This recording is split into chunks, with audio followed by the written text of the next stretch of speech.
हमारा ग्रेविटेशन का जो यूनिवर्सल लॉ है वो होता क्या है? देखो, गुरुत्वाकर्षण का जो सार्वत्रिक नियम है वो ऐसा है कि ब्रह्मांड में कोई भी दो पिंड हो, ब्रह्मांड के कोई भी पिंड हो या प्रत्येक कण हो, उन प्रत्येक कणों में एक जो कण होता है किसी भी अन्य कण को अपनी ओर आकर्षित करता है। यानी कि ब्रह्मांड के अगर हम कोई भी दो पिंड उठा ले तो वो जो दोनों पिंड होते हैं वो एक दूसरे को एक बल के द्वारा आकर्षित करते हैं। इसी बल को हम कहते हैं गुरुत्वाकर्षण बल। और यही गुरुत्वाकर्षण बल से हमें एक चीज और पता चलती है कि ये जो लगने वाला गुरुत्वाकर्षण जो बल होता है वो दोनों जो पिंड हमने लिए हैं, हमने कोई भी, जैसे मान लिया ये पिंड है एक जिसका द्रव्यमान है m1, ये मेरा है दूसरा पिंड जिसका द्रव्यमान है m2, और दोनों किसी दूरी पर स्थित है। कोई दो पिंड मैंने ले लिए जिनके द्रव्यमान है m1 और m2, जिनके बीच की दूरी है r। तो गुरुत्वाकर्षण का सार्वत्रिक जो नियम है उसके अनुसार इन दोनों पिंडों के मध्य लगने वाला जो बल है, और ये जो बल होता है ये हमेशा आकर्षण प्रकृति का ही होता है। इसकी ये खासियत है, गुरुत्वाकर्षण जो बल होता है वो हमेशा आकर्षण ही होता है, कभी भी प्रतिकर्षण प्रकृति का नहीं होता है। तो आप लोग ये चीज ध्यान रखिएगा। तो दोनों पिंडों के मध्य लगने वाला जो आकर्षण बल होता है जिसको मैंने कहा F, वो इन दोनों पिंडों के द्रव्यमान के गुणनफल के तो समानुपाती होता है। कि क्या इनका द्रव्यमान है उनका गुणनफल कर दीजिए, उसके तो ये समानुपाती होता है। और इनके बीच की जो भी दूरी होती है उसके वर्ग के व्यत्कर्मानुपाती होता है। तो ये है हमारा गुरुत्वाकर्षण का सार्वत्रिक नियम। अब आपको अगर ये चीज पता है तो इसको थ्योरी में आप एज इट इज बिल्कुल अपनी लैंग्वेज में लिख सकता है। क्या? ब्रह्मांड में प्रत्येक कण किसी भी अन्य कण को अपनी ओर एक बल के द्वारा आकर्षित करता है जिसका मान या जो परिमाण होता है वो दोनों कणों के द्रव्यमान के गुणनफल के तो समानुपाती और दोनों कणों के मध्य की जो दूरी होती है उसके वर्ग के व्यत्कर्मानुपाती होता है। तथा इस बल की, अब आपको अच्छे से पता है कि बल यानी कि फोर्स, इसकी डायरेक्शन होती ही होती है। हम लोग बहुत बार ये चीज अच्छे से पढ़ चुके हैं। लगाते हैं ना हम F के ऊपर वेक्टर, और इसकी दिशा क्या होती है? इसकी दिशा होती है दोनों जो द्रव्यमान है उनको मिलाने वाली जो रेखा है या इनके बीच में जो दूरी है ना, इस दूरी की अनुदिश होती है, दोनों कणों को मिलाने वाली दिशा में होती है। ओके, तो ये आ गया मेरा F का एक जनरल फॉर्मूला। तो अगर मैंने m1 m2 के दो कण मान लिए जिनके बीच की दूरी है r, तो मैं इसको मैथमेटिकली क्या लिख सकती हूँ? ये तो हमने थ्योरी में बात करी कि गुरुत्वाकर्षण का सार्वत्रिक नियम थ्योरी में ये था। मैथमेटिकली क्या हो जाएगा? F proportional to m1 m2। यहाँ हमने F यानी कि जो हमारा बल था केवल उसका परिमाण लिया है, इसलिए तो आप इसको चाहे तो ऐसे भी लिख सकते हैं या ये ऐसे लिखिए, एक ही बात है। इसी तरह से F प्रोपोर्शनल टू 1/r²। अगर मैं इन दोनों को कंबाइन करके लिखूं तो ऐसे लिख दूं F proportional to m1 m2/r²। अब आपको बहुत अच्छे से पता है कि जब भी हम समानुपाती का चिन्ह लगाते हैं तो उसको हटाना होता है तो हमें एक कांस्टेंट यूज करना होता है ना। यहाँ हमने उस कांस्टेंट को नाम दिया कैपिटल G। क्या दिया बच्चों? Capital G। तो F बराबर आ गया G m1 m2/r²। ये आ गया हमारा गुरुत्वाकर्षण का जो सार्वत्रिक जो नियम था उससे हमारा बल का formula F = G m1 m2/r²। जहाँ G जो समानुपाती नियतांक है इसको नाम दिया गया गुरुत्वाकर्षण नियतांक। और आगे हम इसकी वैल्यू भी फाइंड आउट करेंगे। प्रयोगों के द्वारा इसकी वैल्यू निकाली गई थी। हेनरी नाम के साइंटिस्ट थे, उन्होंने प्रयोग करे, उसके द्वारा इस G की वैल्यू निकाली गई थी। आपको इस G की वैल्यू डायरेक्टली याद रखनी है जो हम आगे निकालेंगे। ओके बच्चों, तो आपका एक फॉर्मूला यहाँ से ये आ गया। R क्या है? दोनों कणों के बीच की दूरी। m1 m2 क्या है? दोनों कणों के द्रव्यमान। चलिए, तो ये था हमारा गुरुत्वाकर्षण का सार्वत्रिक सिद्धांत या सार्वत्रिक नियम। अब देखो, G की परिभाषा देनी है मुझे। जो मैंने गुरुत्वाकर्षण जो नियतांक है ना, मुझे उस G की डेफिनेशन बनानी है। डेफिनेशन बनाना मैंने आपको बहुत बार सिखाया है, आपको कुछ भी नहीं करना है। आपके पास में F का फॉर्मूला है क्या? G m1 m2/r²। मुझे इस G की डेफिनेशन चाहिए, तो क्या कर दो, अगर आप m1 बराबर m2 बराबर ले लो 1 kg, ठीक है, और r बराबर भी ले लो आप 1 मीटर। ओके, तो बताओ अगर आप यहाँ पे ये सारी वैल्यू पुट करोगे तो F बराबर G आएगा नहीं आएगा? आएगा ना। यानी कि अब आप यहाँ से अपनी डेफिनेशन बना सकते हो। वो क्या? गुरुत्वाकर्षण नियतांक परिमाण में उस आकर्षण बल F के बराबर है जो एक दूसरे से एकांक दूरी पर स्थित एकांक द्रव्यमान के दो कणों के मध्य कार्य करता है। हमने एकांक द्रव्यमान लिया और इनके बीच की दूरी को भी एकांक लिया, तो उस कंडीशन में मेरा जो गुरुत्वीय जो नियतांक था वो मेरे F के बराबर हो गया। और F क्या है? दोनों कणों के मध्य लगने वाला आकर्षण बल। तो आप लोग यहाँ से ये डेफिनेशन आसानी से बना सकते हैं। चलिए अब हमने डेफिनेशन बना ली। मैं कहूँ कि बताइए मुझे इस जी की आपको डायमेंशन निकालनी है, यानी कि इसका आपको विमीय सूत्र निकालना है। विमीय सूत्र निकालना हम लोग हमारे सेकंड चैप्टर में बहुत अच्छे से पढ़ के आ चुके हैं ना। और आप लोग अब तक तो आपको हर किसी का विमीय फॉर्मूला, उसकी यूनिट वगैरह निकालना आ गया होगा, तो इसका भी आप खुद निकाल सकते हैं, कुछ भी नहीं करना है, इस वाले फॉर्मूले से निकाल सकते हैं। R का आपको पता है, M1 M2 का आपको पता है, F का आपको पता है, तो G का नहीं निकाल सकते। तो ये आप लोगों के लिए होमवर्क है, आप करिएगा खुद। आप जब इसका निकालोगे तो ये आएगा m की पावर -1, L की पावर 3 और T की पावर -2। F बराबर ma से, F बराबर होता है ma, इससे तो F का निकल जाएगा। M1 M2 द्रव्यमान आपको पता ही होती है, R दूरी है आपको पता ही है। तो यहाँ से जब आप G का निकालोगे तो आसानी से आ जाएगा। ये आप करके देखिएगा, ये आप लोगों के लिए होमवर्क है, आपको आसानी से ये निकल जाएगा। अगर मैं पूछूं कि बताइए मुझे G की यूनिट क्या है, यानी कि G का मात्रक, तो बताओ G का मात्रक क्या होगा? यहाँ से G का फॉर्मूला हो गया F × R² बटे M1 M2। F का होता है न्यूटन, M का होता है मीटर स्क्वायर बटे kg²। ऐसा ही पद्धति में यही होता है। तो न्यूटन इंटू मीटर स्क्वायर बटे kg², क्योंकि M1 M2 इंटू में तो kg मल्टीप्लाई होकर क्या हो जाएंगे kg²। तो यहाँ पे आप लोग G का मात्रक भी लिख लीजिएगा, वो क्या आएगा? न्यूटन इंटू मीटर स्क्वायर बटे kg²। ओके बच्चों, तो ये था, हमने G के बारे में अच्छे से पढ़ लिया। बाकी इस G का जो स्टैंडर्ड मान निकलेगा प्रयोगों के द्वारा ये ज्ञात किया गया था, उसका कुछ पार्ट हमारी बुक में दिया हुआ है। सिंपली जो प्रयोग किया गया था उससे किस तरह निकला, कैसे निकला वो नहीं बताया, सिर्फ उसको एक बहुत ही शॉर्टकट वे में हमें समझाया गया है। तो हमें इसका डायरेक्ट जो फॉर्मूला है, डायरेक्ट फॉर्मूला नहीं, डायरेक्ट इसका जो भी मान है वो हमें याद रखना है। आगे हमारे जो न्यूमेरिकल पोर्शन होंगे उसको सॉल्व करने में ये बहुत काम में आता है। बहुत बार तो एग्जाम में ये आपको दे देगा कि G का मान इतना होता है, लेकिन बहुत बार एग्जाम में नहीं भी दिया जाता। क्यों? क्योंकि ये एक स्टैंडर्ड वैल्यू है जो आपको पता होनी चाहिए। तो चलिए, हमें यूनिवर्सल लॉ समझ में आ गया, हमें G का मात्रक, G का विमीय सूत्र, G की हमने डेफिनेशन वगैरह सब कुछ यहाँ से निकाल ली।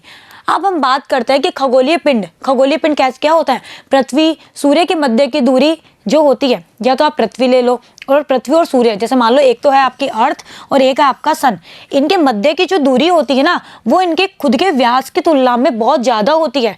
यानी कि पृथ्वी और सूर्य के बीच की जो दूरी होती है, अगर मैं इनके व्यास की बात करूँ ना कि इसका व्यास इतना हुआ, सन का व्यास इतना हुआ, तो इनके व्यास की तुलना में इनके बीच की दूरी का मान बहुत ज़्यादा होता है, जिसके कारण हम इन्हें कण के रूप में मान सकते हैं। ये जो भी खगोलीय पिंड है उनको हम इस चैप्टर में एक कण के रूप में, कि एक पार्टिकल है उसके रूप में हम इनको मान सकते हैं। अतः ऐसी समस्याओं पर भी, तो ये जो हमारा फॉर्मूला था ना F = G M1 M2/R², तो हमने यहाँ पर द्रव्यमान ही तो माना, कण का द्रव्यमान ही तो माना, तो हम यहाँ पर हमारी पृथ्वी सूर्य इनको भी कण की तरह मान के चल रहे हैं। ऐसा क्यों? क्योंकि इनके बीच की दूरी बहुत ज़्यादा है, जबकि इनका जो व्यास है वो इस दूरी की तुलना में कम है। इस वजह से हम इनको एक पार्टिकल की तरह इस पूरे चैप्टर में मान के चलेंगे। चलिए अब देखो, हमने जो ग्रेविटेशन वाला जो फॉर्मूला अभी निकाला कि ग्रेविटेशन जो फोर्स था हमारा F, उसका जो फॉर्मूला हमने निकाला वो क्या था? F = था G M1 M2/R²। अगर आपने नोटिस किया हो तो मैंने सिर्फ इस F का परिमाण निकाला है, मैंने यहाँ पर इस F के ऊपर वेक्टर लगाया नहीं है ना। अगर मैं इस F को वेक्टर फॉर्म में, यानी कि सदिश रूप में लिखना चाहूँ, क्योंकि बल है, हमें पता है कि बल एक सदिश राशि होती है ना, तो अगर मैं इसको सदिश रूप में लिखना चाहूँ तो किस तरह लिखेंगे? तो अब हम बात करते हैं कि गुरुत्वाकर्षण का जो नियम है उसको हम वेक्टर फॉर्म यानी कि सदिश रूप में फाइंड आउट करते हैं। तो उसके लिए हमें बहुत सारी चीज़ें चाहिए होगी। तो मैंने क्या कर लिया कि कोई दो द्रव्यमान है M1 और M2 जिनके बीच की दूरी है R, और मैंने इसको R वेक्टर लिख दिया।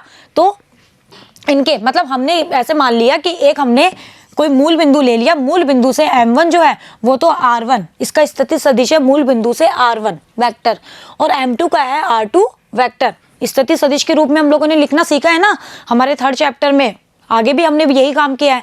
तो मैंने मान लिया कि किसी बिंदु O से M1 जो है वो R1 वेक्टर है, इसका सदिश स्थिति सदिश, और M2 का कितना है R2 वेक्टर, और इन दोनों के बीच के को मैंने मान लिया R वेक्टर। दूरी की फॉर्म में लिखोगे जब तो R हो गया, और स्थिति सदिश के रूप में लिखोगे तो R वेक्टर लिखोगे ना। अब मुझे तो वेक्टर फॉर्म में चाहिए, इसलिए हम वेक्टर यूज करेंगे ना। चलिए अब देखो m1 के सापेक्ष m2 का स्थिति सदिश। अब मैंने आप लोगों को ये सापेक्ष वगैरह सब कुछ लिखना बहुत अच्छे से सिखाया है। अगर m1 के सापेक्ष, मैंने बोला है m1 के सापेक्ष m2 का स्थिति सदिश, तो देखो जिसके सापेक्ष करते हैं ना उसको तो लिखते हैं पीछे, और जिसका लेते हैं उसको लिखते हैं आगे। तो अगर मुझे स्थिति सदिश चाहिए R21, बताओ आप इसको क्या पढ़ोगे? m1 के सापेक्ष m2 का स्थिति सदिश। ये तो होता है सापेक्ष, किसके सापेक्ष लिया, और ये होता है किसका लिया, सापेक्ष तो लिया कि किसका लिया, तो m1 के सापेक्ष m2 का स्थिति सदिश, इसको हम कहेंगे R21। और R21 की वैल्यू क्या होती है, आपको मैंने अच्छे से बताया था, R2 माइनस R1 सिखाया है ना। ये सारी चीज़ें हम लोग हमारे पीछे के चैप्टर्स में बहुत अच्छे से पढ़ के आ चुके हैं। आपको फिजिक्स में ये सब चीज़ें बहुत अच्छे से आनी चाहिए, सिर्फ आपकी 11th के लिए नहीं, आगे जब आप 12th में जाओगे ना तो वहाँ भी आपको ये सब चीज़ें बहुत लिखनी पड़ेगी। जब आप लोग इलेक्ट्रिक फील्ड वगैरह ये सब पढ़ोगे ना, विद्युत क्षेत्र इन सब, तो वहाँ ये सब चीज़ें बहुत काम में आएगी। अब वहाँ आपको कोई सिखाएगा नहीं, क्यों? क्योंकि ये चीज़ें हम लोग 11th में सीख के आ चुके होते हैं, इसलिए। तो आप इस चीज़ को यहीं क्लियर कर लो, किसके सापेक्ष कैसे लिखना है, उसको जब हम खोलते हैं तो कैसे खोलते हैं। तो वापस से सीखे, m1 के सापेक्ष m2 का स्थिति सदिश R21, और वो क्या होता है, जो पहले होता है ना उसमें से बाद वाले को घटा दो वेक्टर लगा के, R2 vector minus R1 vector, और R2 माइनस R1 जो है वो है वेक्टर R। ऐसा क्यों? देखो R1 की दिशा ये, R2 की दिशा ये, हम लोगों ने सीखा था ना। देखो अगर मैंने R की दिशा ये ले ली तो R1 प्लस R2, अगर मैं यहाँ से जोड़ूँ प्लस R वेक्टर, क्योंकि ये और ये हम लोग ऐसे चल रहे हैं, जब मैं इस बिंदु पे पहुंची तो ये आगे इसके अपोजिट, यानी कि ये आएगा R2 वेक्टर के बराबर। यहाँ से अगर आप R2 माइनस R1 करोगे तो बताओ वो कितना आ गया, R वेक्टर आ गया ना। ये चीज़ मैंने आपको बहुत अच्छे से सिखाई है। जो सेम दिशा में चलते हैं उनको जोड़ दो, जो अपोजिट दिशा में या तो उसको बराबर कर दो या फिर घटा दो। तो ये दोनों सेम दिशा में थे और इस डायग्राम से हमने निकाल लिया। तो बताओ R2 vector minus R1 vector कितना आ गया, वेक्टर R आ गया। और इस वेक्टर R की दिशा क्या है, हमने क्या लिया है, m1 से m2 की ओर, तो इसकी दिशा क्या है, m1 से m2 की ओर। चलिए अब देखो इसी तरह से अगर मैं बोलती कि कर्ण m1, ये तो था m1 के सापेक्ष m2 का स्थिति सदिश, अगर मैं कहूँ कि m2 के सापेक्ष m1 का, तो वो क्या होता, R12 होता। वो क्या होता, R1 माइनस R2 लिख सकते हो ना अब आप। चलिए अब देखो कर्ण m2 पर m1 कर्ण के द्वारा आरोपित बल। अब मुझे m2 पर बल निकालना है, किसके द्वारा, m1 के द्वारा। तो इसको भी मैं कैसे लिखूंगी, F21, क्योंकि जिसके द्वारा लगता है उसको तो लिखते हैं पीछे और जिस पर लगता है उसको लिखते हैं आगे। वही चीज हुई ना, बिल्कुल इसकी तरह। तो F21 कितना हो गया। अब देखो F का फॉर्मूला होता है ये, F का नॉर्मल फॉर्मूला होता है ये Gm1 m2 upon r square. ये है परिमाण में, मुझे इसको वेक्टर फॉर्म में लिखना है क्योंकि मुझे F21 वेक्टर चाहिए। तो देखो G आपका गुरुत्वीय जो नियतांक होता है वो कोई वेक्टर क्वांटिटी नहीं होती है, इसलिए वो एज इट इज रहेगा। द्रव्यमान जो होता है वो भी कोई वेक्टर राशि नहीं होती है। होती है क्या सदिश, नहीं होता है ना। द्रव्यमान की कोई दिशा थोड़ी होती है, नहीं होती। तो इनके ऊपर भी नहीं लिखा, लेकिन नीचे है r स्क्वायर, यानी कि ये तो सिंपल दूरी है क्योंकि स्क्वायर हो गया, ये तो दूरी है। यानी कि अब मुझे अगर इसको, इस f को मुझे वेक्टर फॉर्म में बनाना है तो मुझे इसकी एक दिशा देनी पड़ेगी, और दिशा को हम लोग कैप से डिनोट करते हैं ना, एकांक सदिश कैप के रूप में। तो R21, क्योंकि 21 है तो 21 स्क्वायर आ गया। अब बस यहाँ पे अगर मैं r कैप 21 और लगा दूँ तो ये वेक्टर फॉर्म में बन जाएगा, बिल्कुल ऐसे ही जैसे अगर मैं यहाँ पे r कैप लगा देती तो ये f वेक्टर हो जाता, जहाँ पर इसकी दिशा क्या होती है, r कैप के अनुदिश, बिल्कुल ऐसा ही होता। अब मुझे 21 चाहिए था तो यहाँ भी 21 लगा दिया, यहाँ भी 21 लगा दिया और यहाँ भी 21 लगा दिया। बस अब आप लोगों के दिमाग में क्वेश्चन आ रहा होगा कि ये नेगेटिव साइन कहाँ से आया। मैंने अभी अभी आप लोगों को एक चीज बताई, वो क्या, कि हमारा जो गुरुत्वाकर्षण जो बल होता है वो हमेशा आकर्षण प्रकृति का होता है, आकर्षण ही प्रकृति का होता है। तो यहाँ पर जो ये नेगेटिव साइन है वो हमारा आकर्षण प्रकृति को बता रहा है कि ये जो हमारा बल है वो आकर्षण प्रकृति का है। तो नेगेटिव साइन हमने क्यों लगाया, ताकि हमें पता चल सके कि गुरुत्वाकर्षण जो होता है वो हमेशा अट्रैक्टिव होता है, रिपल्सिव नहीं होता है। तो यहाँ नेगेटिव साइन इसको बता रहा है। तो बताओ वेक्टर फॉर्म में लिखना आसान हुआ नहीं हुआ। माइनस जी m1 m2 upon R21 square, इसके ऊपर वेक्टर क्यों नहीं लगाया, क्योंकि ये स्क्वायर है, और r कैप 21। अब मैं इसको थोड़ा सा क्लियर कर देती हूँ ताकि आप लोग इसको अच्छे से उतार सके।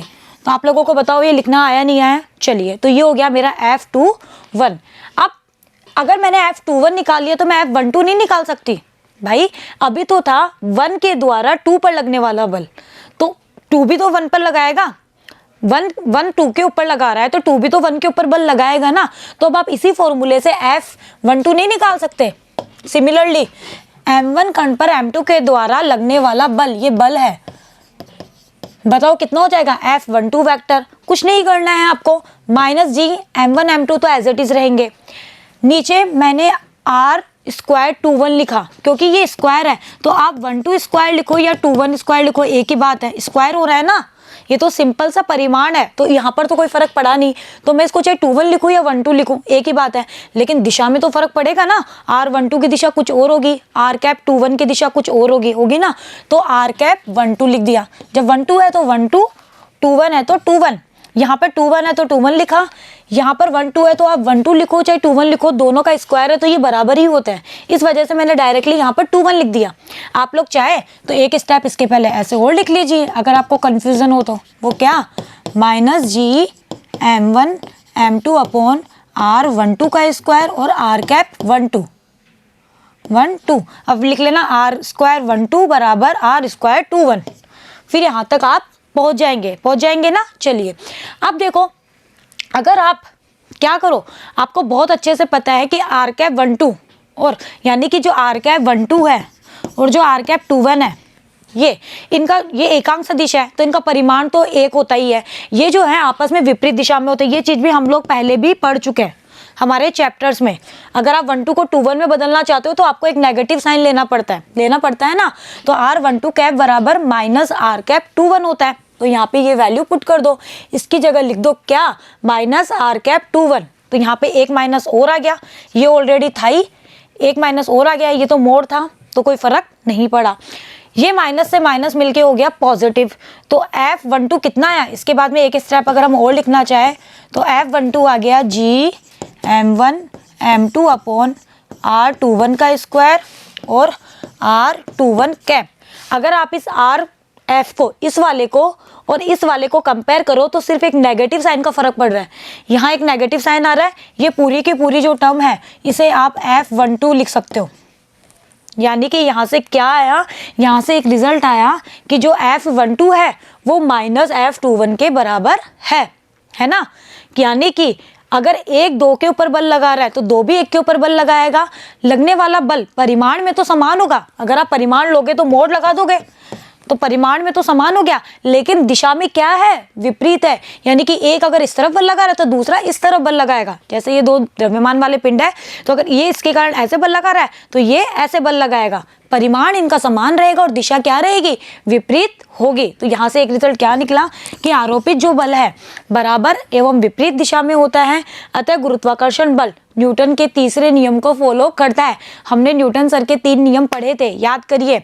इनका जो लास्ट वाला नियम था वो क्रिया प्रतिक्रिया का नियम, वो यही था कि लगने वाला जो बल होता है वो परिमाण में समान और दिशा में विपरीत होता है ना। तो बताओ हमारा जो गुरुत्वाकर्षण बल है वो न्यूटन सर के तीसरे नियम को फॉलो कर रहा है, नहीं कर रहा? कर रहा है। और हमने प्रूफ भी कर दिया, करा ना, बहुत ही इजीली हमने प्रूफ किया, कुछ भी ऐसा हार्ड नहीं था। और ये वेक्टर फॉर्म थी, ये जो फॉर्म हम पढ़ रहे हैं ना ये सब वेक्टर फॉर्म है। जनरल में लिखो तो आप ऐसे लिखोगे, F वेक्टर बराबर G M1 M2 upon R square और R कैप। ये तो है जनरल वेक्टर फॉर्म।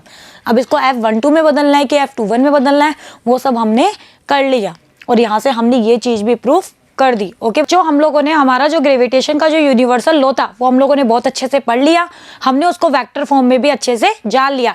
अब हमने जो हमारा ये G यूज़ किया है ना, जिसको हमने कहा है गुरुत्वाकर्षण नियतांक, ठीक है, इसका मात्रक विमा ये सब तो हमने जान ली, इसकी डेफिनेशन भी हमने जान ली। अब प्रयोगों के द्वारा इसका कितना मान निकला जो फिक्स है वो हम उसके बारे में हम यहाँ पे थोड़ा सा पढ़ते हैं। तो गुरुत्वीय नियतांक देखो, इसके लिए कोई एक एक्सपेरिमेंट किया गया। एक हेनरी नाम के साइंटिस्ट थे जिन्होंने 1798 में एक एक्सपेरिमेंट किया, और इस एक्सपेरिमेंट के द्वारा इन्होंने इस जी की वैल्यू फाइंड आउट करी। इसके लिए इन्होंने क्या किया कि एक छड़ ले ली।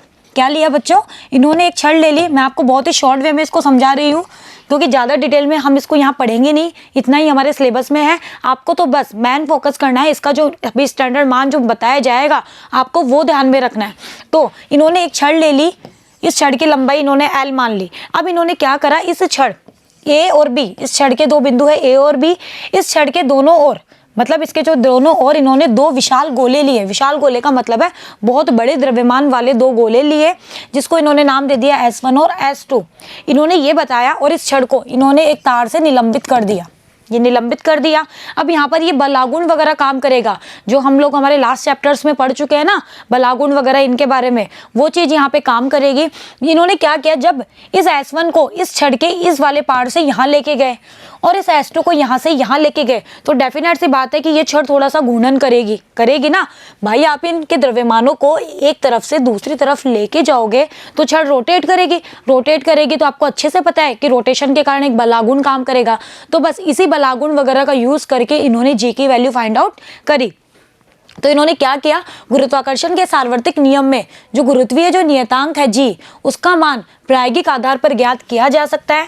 और इसको सबसे पहले हेनरी कैवेंडिश ने 1798 में प्राप्त किया था। इन्होंने गोल गेंदों के बीच गुरुत्वाकर्षण बल, इन्होंने ये बताया कि दो अगर गोल गेंदें हैं उनके बीच में जो गुरुत्वाकर्षण जो बल होता है वो उतना ही होता है जितना कि गेंदों के द्रव्यमान को उनके केंद्र पर सकेंद्रित मानकर ज्ञात कर सकते हैं। मतलब ये कि इन्होंने जो भी गेंदें ली उसके पूरे के पूरे द्रव्यमान को इन्होंने इसके केंद्र के ऊपर मान करके ज्ञात किया, कि ये माना कि इसका सारा का सारा जो द्रव्यमान है वो इसके केंद्र के ऊपर सकेंद्रित है। जो हम लोगों ने लास्ट चैप्टर से बहुत अच्छे से पढ़ा है ना, वहां भी हमने ये चीज यूज करी थी ना।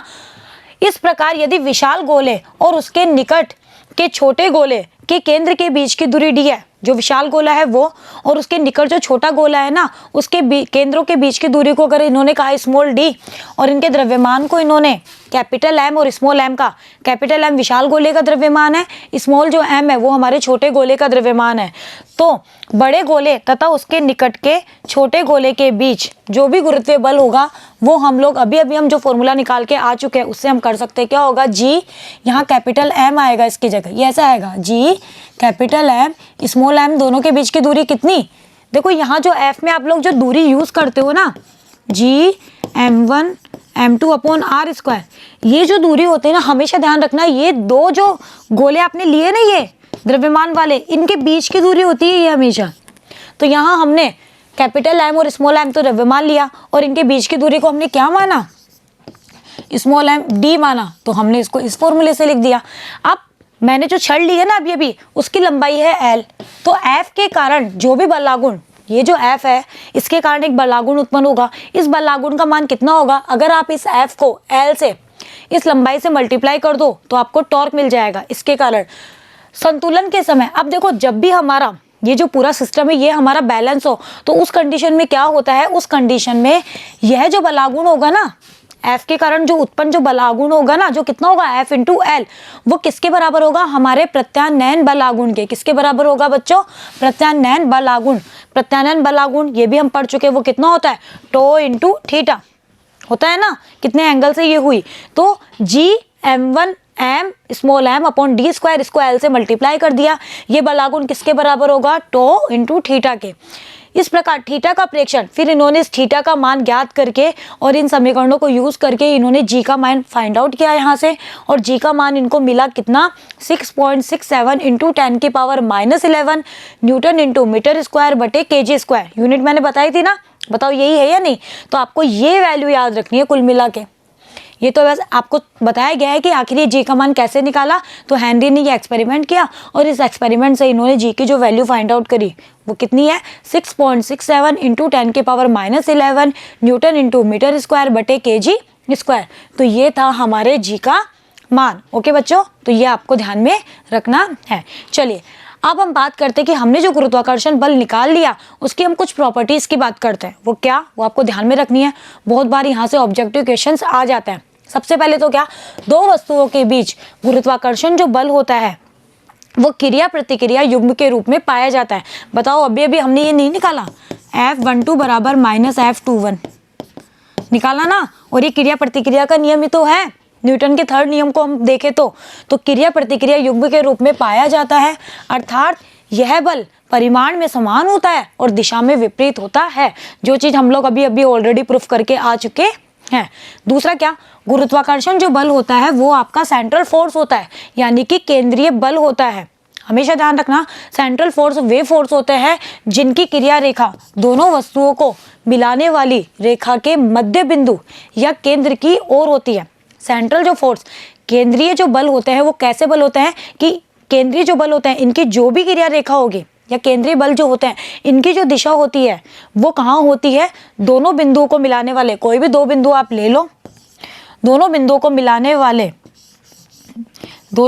को मिलाने वाले रेखा के मध्य बिंदु से, मध्य बिंदु यानी कि केंद्र की ओर होती है। और बताओ जो गुरुत्वाकर्षण जो बल है उसकी भी तो डायरेक्शन मैंने आपको यही बताई कि F की जो डायरेक्शन होती है वो आर कैप के अनुदिश होती है। आर कैप क्या है, ये दोनों द्रव्यमान है, इनको मिलाने वाली रेखा है आर, इसके अनुदिश ही होगा हमारा आर वेक्टर। तो इसके कारण, जैसे ये इसके कारण बल लगा रहा है इस दिशा में, तो ये इसके कारण बल लगाएगा इस दिशा में, तो केंद्र की ओर ही होगी। इसीलिए हमारा जो गुरुत्वाकर्षण जो बल होता है वो केंद्रीय बल होता है। बाकी केंद्रीय बल के बारे में आपको अगर और डिटेल में जानना है तो आपकी बुक में बहुत अच्छे से दिया हुआ है, आप उसको बहुत अच्छे से पढ़ना, आपको और भी समझ में आ जाएगा। बहुत बार पूछा जाता है एग्जाम में कि गुरुत्वाकर्षण बल होता है केंद्रीय है, केंद्रीय चार नाम दे देगा तो हमेशा होता है केंद्रीय। क्यों? क्योंकि इसकी जो क्रिया रेखा होती है वो दोनों वस्तुओं को मिलाने वाली रेखा के मध्य बिंदु यानी कि केंद्र की तरफ होती है। चलिए नेक्स्ट क्या, दो वस्तुओं के मध्य कार्यरत जो गुरुत्वाकर्षण बल होता है वो उनके मध्य माध्यम, कोई भी माध्यम होता है उसकी प्रकृति के ऊपर निर्भर नहीं करता है। यानी कि आपने दो वस्तुओं के बीच में अगर आप ग्रेविटेशन फोर्स निकालना चाह रहे हो तो उनके बीच में क्या माध्यम है, निर्वात है कि कोई माध्यम है, कुछ भी है, इससे कोई फर्क नहीं पड़ता है। यानी कि ये माध्यम की उपस्थिति पर या माध्यम की प्रकृति के ऊपर निर्भर नहीं करता है, तो ये भी आप ध्यान रखना। नेक्स्ट क्या, दो वस्तुओं के बीच गुरुत्वाकर्षण जो बल होता है वो तीसरी वस्तु की उपस्थिति के ऊपर भी निर्भर नहीं करता है। यानी कि अगर आप दो द्रव्यमान ले रहे हो और मान लो यहाँ एक द्रव्यमान और है, ये m1 है, ये m2 है, ये m3 है, तो अगर आप इन दोनों के मध्य गुरुत्वाकर्षण बल निकाल रहे हो तो इसको कोई लेना देना नहीं है कि इसके पास में और द्रव्यमान है। यानी कि और अगर इन दोनों के मध्य निकाल रहे हो तो इससे इसको कोई लेना देना नहीं होगा, इसके और इसके मध्य आपने ग्रेविटेशन फोर्स निकाला तो इससे कोई लेना देना नहीं होगा। यानी कि दो वस्तुओं के बीच जो गुरुत्वाकर्षण बल होता है वो तीसरी वस्तु की उपस्थिति के ऊपर निर्भर नहीं करता है। यानी कि उसको तीसरी वस्तु से कोई लेना देना नहीं है। अगर ये दो है तो आप कैसे लिखोगे, अगर आपको केवल m1 m2 के कारण चाहिए तो क्या लिखोगे, g m1 m2 अपॉन मान लो इनके बीच की दूरी है r तो r²। तो आपका m3 का यहाँ पर कोई रोल नहीं होगा। जिन दो वस्तुओं के बीच निकाल रहे हो सिर्फ आपको उनके बीच की दूरी चाहिए और उन दोनों वस्तुओं के द्रव्यमान चाहिए, तीसरे से हमें कोई मतलब नहीं है। नेक्स्ट क्या, हल्की वस्तुओं की स्थिति में, हल्की अगर आपकी वस्तुएं हल्की है ना तो गुरुत्वाकर्षण जो बल होता है वो कम होता है या नगण्य होता है। क्योंकि देखो द्रव्यमान के ऊपर डिपेंड कर रहा है ना ये, अगर वस्तु का द्रव्यमान बहुत कम यानी कि वस्तु बहुत हल्की तो बल भी मेरा बहुत कम होगा, नहीं होगा। तो हल्की वस्तुओं की स्थिति में गुरुत्वाकर्षण बल नगण्य होता है यानी कि बहुत कम होता है। और भारी वस्तुएं जैसे भारी वस्तु के रूप में आप क्या ले सकते हो, आपके तारे ले सकते हो, आपके ग्रह वगैरह ले सकते हो, उनके बीच में यह बल प्रभावी होता है। क्योंकि ये द्रव्यमान पे डिपेंड कर रहा है तो द्रव्यमान जितना ज्यादा उतना ही बल ज्यादा होगा ना, और द्रव्यमान जितना कम उतना ही बल कम। चलिए नेक्स्ट क्या, गुरुत्वाकर्षण जो बल होता है वो लंबी दूरी के बल है। यानी कि गुरुत्वाकर्षण जो बल है ना वो लंबी दूरी वाले बल कहलाते हैं। अर्थात दो वस्तुओं के बीच गुरुत्वाकर्षण जो बल होता है वो तब कार्य करता है जब उनके बीच की दूरी बहुत अधिक हो। यानी कि दो अगर आप वस्तुएं ले रहे हो और उनके बीच में अगर ग्रेविटेशन फोर्स हमें काम करवाना है तो हमें उनके बीच की दूरी बहुत अधिक होनी चाहिए, तभी इनके अंदर गुरुत्वाकर्षण जो बल होता है वो प्रभावी होता है। जैसे सूर्य तथा पृथ्वी, ये तथा है, सूर्य तथा पृथ्वी के बीच गुरुत्वाकर्षण जो बल होता है अगर एक्सपेरिमेंटल इसका रिजल्ट देखा जाए तो वो इतना होता है 10⁻27 न्यूटन, 10 की पावर में भी 27 है तो कितना ज़्यादा हो गया ना होता है। जबकि इनके बीच की दूरी की अगर आप बात करो ना तो वो इतनी है, और इनके बीच की दूरी कितनी है, सूर्य और पृथ्वी के बीच की दूरी लगभग इतनी है 1.5 × 10⁻7 किलोमीटर है। तो देखो दूरी इतनी है लेकिन बल देखो, बल कितना ज़्यादा है, यानी कि ये लंबी दूरी वाला बल है। जितनी ज़्यादा दूरी होती है ये बल उतना ही प्रभावी होता है। तो ये थे हमारे गुरुत्वाकर्षण बल के बारे में कुछ इंपॉर्टेंट फैक्ट्स जो आपको ध्यान में रखना है। बहुत बार डायरेक्टली एग्जाम में पूछे चल जाते हैं। जैसे बताइए माध्यम की प्रकृति के ऊपर ग्रेविटेशन निर्भर करता है? नहीं ना, माध्यम कोई सा भी हो ग्रेविटेशन जो फोर्स होता है वो इसके ऊपर डिपेंड नहीं करता है। दो वस्तुओं के बीच लग रहा है तो तीसरी वस्तु से भी इसको कोई लेना देना नहीं होता है। ये एक लंबी दूरी का बल है। गुरुत्वाकर्षण बल जो होता है वो केंद्रीय बल है, ओके, और ये क्रिया प्रतिक्रिया नियम को भी फॉलो करता है। तो ये सारी चीज़ें आप लोगों को इस ग्रेविटेशन जो हमारा फोर्स है उसके बारे में आपको ध्यान में रखनी है। तो आज हम लोगों ने बहुत इंपॉर्टेंट टॉपिक पढ़ा है जो आप लोग एक बार फिर से पढ़िएगा और इसको अच्छे से समझिएगा। ओके बच्चों, तो बने रहिएगा मेरे साथ, मिलते हैं नेक्स्ट वीडियो में। Thank you.